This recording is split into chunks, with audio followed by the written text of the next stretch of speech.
Bismillahirrahmanirrahim. Assalamualaikum warahmatullahi wabarakatuh. Halo teman-teman semuanya, apa kabar? Bertemu lagi dengan saya Dodi Ferdiansyah. Gimana nih kabarnya? Semoga kita semua dalam keadaan sehat terus ya. Di video kali ini, kita akan mencoba untuk seru-seruan lagi dengan mengerjakan soal-soal tentang security. Nah, yang menariknya, untuk soal-soal security ini kita akan ambil dari salah satu sertifikasi yang sangat terkenal, yaitu CompTIA Security Plus. Jadi, bagi teman-teman yang masih belum kebayang seperti apa sih soal-soal yang akan keluar di ujian-ujian sertifikasi kayak CompTIA, kemudian kayak CEH, dan seterusnya, teman-teman harus tonton video ini sampai selesai. Seperti biasa, dalam video ini saya akan memberikan 10 contoh soal-soal dan juga jawabannya. Tapi, tidak hanya soal dan jawaban, teman-teman akan saya berikan penjelasannya terhadap jawaban tersebut. Jadi teman-teman akan tahu kenapa jawabannya seperti itu. Oke? Tanpa panjang lebar, kita langsung saja masuk ke contoh pembahasan soalnya. Soal nomor 1. Dika adalah seorang manajer penjualan di sebuah perusahaan asuransi besar. Dika telah menerima email yang mendorongnya untuk mengklik tautan dan mengisi survei. Dika curiga dengan email tersebut, tetapi email itu menyebutkan asosiasi asuransi besar. Dan itu membuatnya berpikir itu mungkin sah.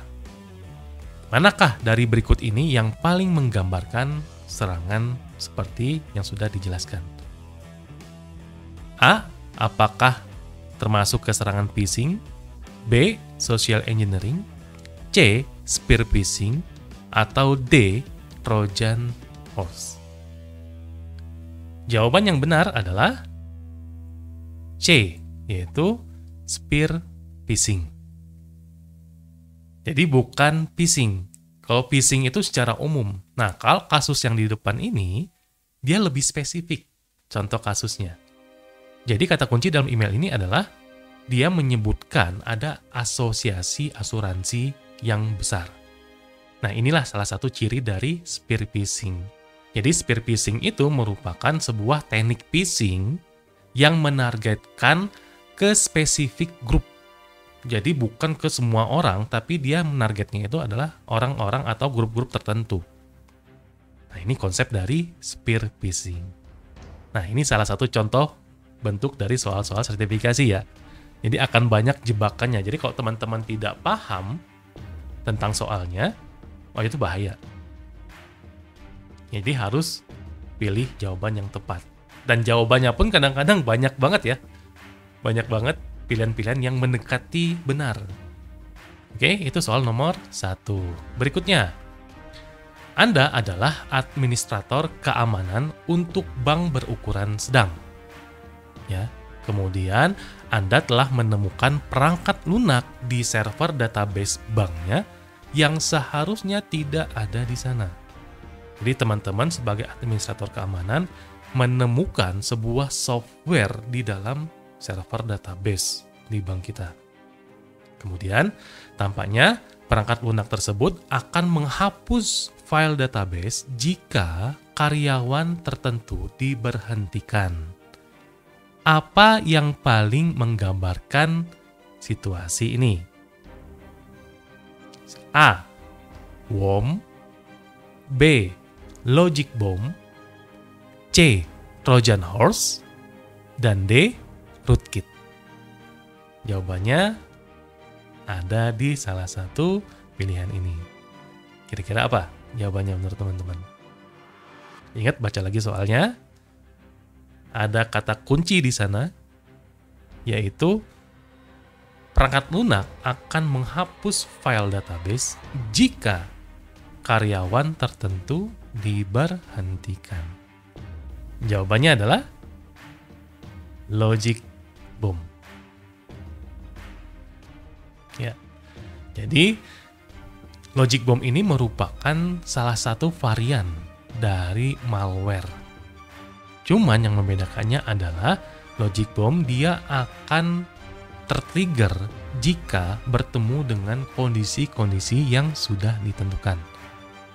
Jadi logic bomb ini ketika masuk ke komputer kita, dia tidak melakukan apapun. Dia tidak melakukan aktivitas apapun, tidak menginfeksi apapun. Tapi ketika ada event-event tertentu yang men-trigger logic bomb ini, maka pada saat itulah logic bomb akan meledak. Atau dia akan menginfeksi komputer-komputer kita. Itu yang dimaksud dengan logic bomb. Oke, baru 2 ya. Sekarang pertanyaan ketiga. Anda bertanggung jawab atas respon insiden atau insiden respon di Bank Julid. Nah, sebutkan namanya Bank Julid aja gitu ya. Kemudian, situs web Bank Julid telah diserang. Si penyerang menggunakan layar login, kemudian mereka memasukkan beberapa teks aneh. Misalkan, kutip 1 atau kutip 1 sama dengan kutip 1. Itu merupakan sebuah teks aneh. Kira-kira deskripsi yang terbaik untuk serangan ini apa? Ini gampang banget. Kalau teman-teman sudah familiar dengan teks aneh ini gitu ya, teks aneh yang ada di sini, teman-teman sudah pasti bisa menebak ini adalah jenis serangan apa. Jawabannya adalah C. Ya. SQL injection. Ya, teman-teman sudah paham.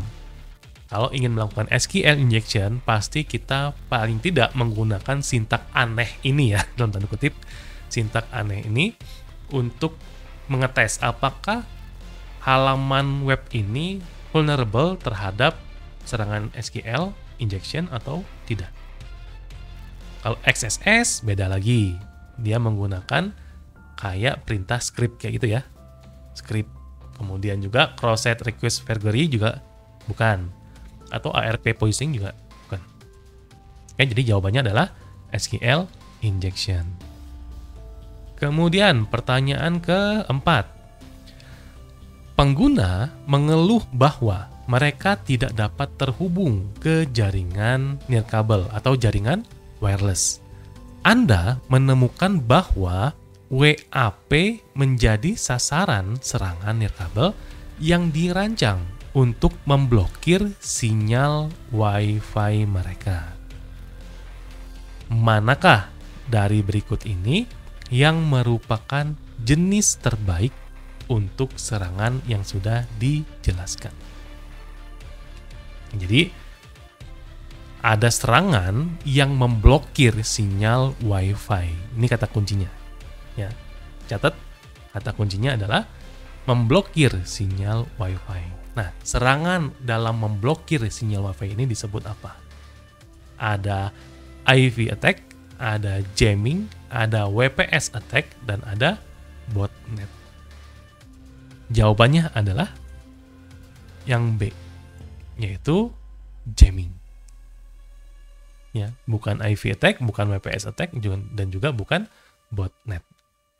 Jamming. Jamming itu apa, Pak? Jamming itu merupakan serangan yang mengganggu atau menginterferensi sinyal-sinyal dan juga traffic dalam sinyal wireless. Jadi cara kerjanya, alat jamming ini atau kita sebut dengan jammer ini akan menembakkan sinyal yang akan mengganggu sinyal-sinyal resmi, sinyal-sinyal legal yang ada saat ini. Nah, makanya kalau teman-teman berada di airport misalkan, atau berada di tempat-tempat yang kita pas lihat di HP itu nggak ada servis, kemungkinan area tersebut sudah diinstal perangkat jamming atau jammer ya istilah nama perangkatnya. Supaya apa? Supaya sinyal-sinyal dari luar itu tidak masuk ke dalam area tersebut. Nah, biasanya alat-alat jammer ini disimpan di daerah-daerah yang sangat menjaga privasi dan juga keamanan dari sistemnya. Misalkan di airport, kan tidak boleh sembarangan sinyal itu berkeliaran di daerah airport ya. Atau misalkan di area gedung opera atau gedung sedang pertunjukan piano misalkan, yang tidak boleh ada suara HP, tidak boleh ada suara gadget lainnya. Nah, makanya dipasang jamming atau jammer. Oke, nah ini soal yang keempat. Berikutnya, yang kelima, Eric sangat prihatin dengan serangan ke server e-commerce perusahaannya. Nah, dia sangat khawatir tentang cross-site scripting dan SQL injection. Manakah dari berikut ini yang paling baik bertahan melawan dua serangan yang sudah disebutkan tadi? Jadi kira-kira pertahanan terbaik dari serangan cross-site scripting dan juga SQL injection itu apa? A. Encrypted web traffic. Yang B adalah input validation. Yang C. Firewall. Sedangkan yang D adalah IDS. Nah, di sini teman-teman harus paham cara bertahan atau preventif ya dari serangan-serangan kayak XSS atau SQLI. Nah, kira-kira jawabannya apa? Jawabannya adalah yang B. Input validation. Jadi serangan-serangan kayak SQL injection atau XSS itu tidak akan berpengaruh terhadap encrypted web traffic. Jadi mau kita enkripsi sebagus apapun traffic web kita, itu nggak akan ngaruh dari serangan ini. Kemudian firewall juga nggak akan ngaruh. Karena firewall itu dia hanya mendeteksi traffic yang keluar masuk saja. Kemudian IDS pun sama, IDS itu hanya mendeteksi paket-paket yang keluar masuk ke jaringan kita. Sedangkan konsep dari XSS dan juga SQL injection, dia bermain dari script. Dia masuk melalui halaman web kita, kemudian dia akan menggunakan script-script tertentu. Nah, salah satu pencegahannya dari serangan ini adalah kita harus menggunakan fungsi input validation. Jadi jangan sampai website kita itu tidak ada fungsi input validation ya. Misalkan kita tidak bisa memvalidasi simbol atau special karakter, itu bahaya banget. Artinya website kita itu rentan terhadap serangan-serangan XSS dan juga SQL injection. Oke, itu pertanyaan yang kelima ya. Pertanyaan yang kelima. Kemudian pertanyaan yang keenam. Anda bertanggung jawab atas keamanan jaringan di Odoo Company. Mungkin pengguna telah melaporkan bahwa data pribadi dicuri saat menggunakan jaringan nirkabel. Mereka semua bersikeras bahwa mereka hanya terhubung ke titik akses nirkabel atau kita sebut dengan akses point perusahaan. Tapi log untuk akses point menunjukkan bahwa pengguna ini belum terhubung ke sana. Manakah dari berikut ini yang paling bisa menjelaskan situasi di atas? Ya, jadi pelanggan itu merasa dia sudah login kok ke dalam access point perusahaannya. Namanya sama kok. Misalkan Odoo Access Point. Nah, dia masuk ke Odoo Access Point. Kata si penggunanya kayak gitu. Cuman kata adminnya setelah dicek log tersebut atau log dari access point perusahaannya, katanya nggak ada. IP si pengguna ini nggak ada, nggak tercatat login ke dalam access point perusahaan. Nah, kira-kira serangan ini apa namanya? A. Session hijacking. B. Clickjacking. C. Rogue access point. Dan D. Bluejacking. Silakan teman-teman pikirkan, kemudian dijawab. Jawabannya adalah yang C. Rogue access point. Jadi, konsep dari rogue access point ini adalah si penyerang itu akan membuat satu access point baru dengan nama yang sama dengan access point yang resminya. Jadi dia akan buat satu access point dengan nama yang sama, tapi jalurnya berbeda. Jalurnya diarahkan ke komputer si penyerangnya atau ke server penyerangnya. Ya. Nah, itu disebut dengan rogue access point. Kemudian, pertanyaan selanjutnya. Jenis serangan apa yang bergantung pada penyerang yang memasukkan JavaScript ke dalam teks atau area teks yang ditujukan bagi pengguna untuk memasukkan teks yang akan dilihat oleh pengguna lainnya. Jadi ada serangan yang memasukkan sebuah script dari JS ya atau JavaScript ke dalam sebuah area teks, kemudian ditujukan bagi para pengguna untuk memasukkan teks yang bisa ya atau yang akan dilihat oleh pengguna lainnya. Oke, kata kuncinya adalah ini, JavaScript. Nah, kira-kira serangan ini disebut apa? Ada SQL injection, ada clickjacking, ada cross-site scripting, dan juga ada bluejacking. Silakan teman-teman jawab. Oke, dan jawabannya adalah C.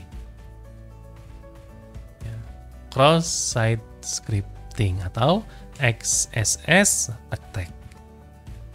Jadi, kalau teman-teman menggunakan cross-site scripting atau serangan cross-site scripting ini, maka teman-teman harus memahami script-script pada JavaScript. Karena kita akan menggunakan script tersebut untuk menyerang melalui halaman-halaman atau area-area text field yang disediakan pada website tersebut. Oke, ini jawaban nomor 7. Kemudian, nomor 8. Jika ingin membuat serangan brute force offline terhadap file, kata sandinya sehingga menjadi sangat sulit bagi si penyerang. Manakah dari berikut ini yang bukan merupakan teknik umum untuk membuat kata sandi lebih sulit dibobol? Ya, ingat ada kata bukan ya di sini ya. Ada kata bukan. Jadi, yang bukan merupakan teknik untuk membuat kata sandi yang kuat atau yang sulit dibobol. A. Menggunakan salt. Ya, ada salt. Kemudian menggunakan yang B menggunakan pepper. Kemudian yang C itu kita menggunakan algoritma hashing untuk membuat passwordnya. Kemudian yang D adalah mengenkripsi password dengan menggunakan enkripsi simetrik. Nah, kira-kira jawabannya apa? Jawabannya adalah D. Ya, jadi, teknik mengenkripsi password dengan menggunakan enkripsi simetris itu bukan merupakan solusi yang baik untuk mengamankan password kita. Karena kenapa? Karena kalau si penyerang sudah punya kuncinya dan sudah tahu algoritma yang digunakannya apa, misalkan, kan banyak ya symmetric encryption itu ada vigenere, ada cheaper, ada substitusi, dan lain-lainnya. Kalau dia tahu kuncinya dan jenis enkripsinya, itu sangat gampang banget untuk dijebol.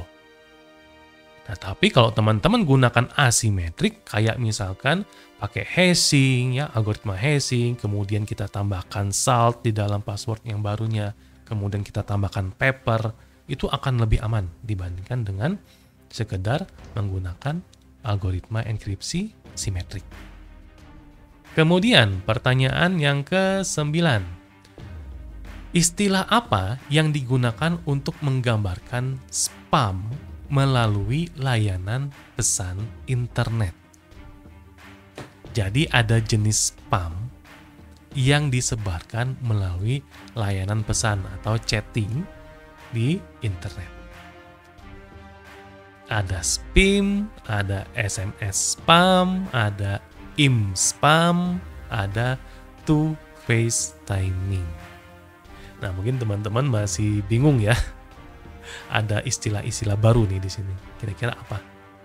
Istilah spam yang disebarkan melalui jaringan atau layanan pesan internet. Jawabannya adalah A. Itu adalah spam atau spam over internet messaging. Ya, itu namanya spam, istilahnya ya, spam. Kalau SMS spam, IM spam itu istilah asal sih. Kayaknya yang si pembuat soal ini dia sengaja membingungkan kita gitu kan dengan istilah-istilah yang baru mungkin. SMS spam, ya itu mungkin DSMS mungkin ya. IM spam itu juga instant messaging spam, kemudian ada two face timing. Itu istilah-istilah yang ngawur sih sebenarnya, nggak ada artinya banget. Jadi kalau teman-teman cari di internet nggak ada SMS spam juga IM spam itu nggak ada. Ya. Tapi istilah spam ini memang ditujukan untuk spam melalui layanan pesan di internet. Oke. Kemudian pertanyaan yang terakhir, yang ke-10. Eric sedang menganalisis source code untuk aplikasi dan menemukan penunjuk dereferensi. Oke, ada penunjuk dereferensi dan mengembalikan nilai 0. Nah, ini menyebabkan program mencoba membaca dari petunjuk atau penunjuk nolnya dan menghasilkan kesalahan segmentasi. Apa pengaruhnya terhadap aplikasi tersebut? Jadi, ketika aplikasi atau program tadi membaca dan kursornya itu menunjuk ke 0 dan menghasilkan kesalahan segmentasi, kira-kira apa pengaruhnya terhadap aplikasi atau program tersebut? Pilihannya A, data breach, kemudian yang B itu denial of service, yang C, permission creep, kemudian yang D adalah privilege escalation. Nah, kira-kira yang mana jawabannya? Jawaban yang benar adalah yang B. Ya. Jadi kasus yang ada di soal ini, dia bisa terjadi gara-gara serangan denial of service DOS atau DDoS. Jadi yang namanya kesalahan segmentasi itu biasanya efeknya itu dia akan memberhentikan semua program-program yang sedang berjalan. Ya, otomatis ketika semua program itu mati atau berhenti, layanan dari program tersebut pasti tidak bisa diakses oleh pengguna. Nah, makanya serangan ini biasanya terjadi ketika serangan DDoS atau DOS itu menghantam program ataupun perangkat dari komputer atau server tersebut. Kalau data breach beda lagi. Data breach itu adalah pencurian data misalkan gitu ya, atau perusakan data. Kalau permission creep itu misalkan ada perubahan permisi. Jadi yang awalnya file itu atau program itu hanya read only bisa dirubah menjadi execution, executable, atau misalkan jadi bisa read write dan seterusnya. Nah, kalau privilege escalation itu biasanya merubah posisi user biasa menjadi super user atau dan lain-lainnya. Ya, tapi ya jawaban yang cocok itu adalah yang B, denial of service condition.